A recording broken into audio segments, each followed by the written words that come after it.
Саламатсыздар ма, құрметті көрермендерім. Менің есімім Нани.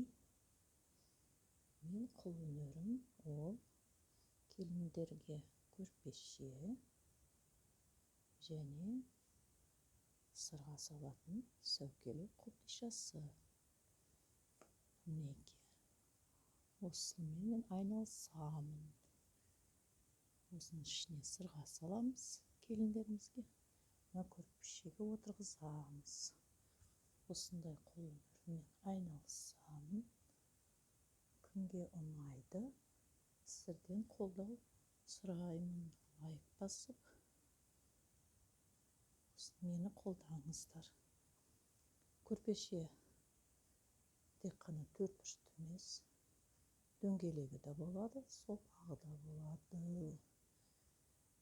Алғашқы сәукелем өзімнің келінімізге тіккенмін.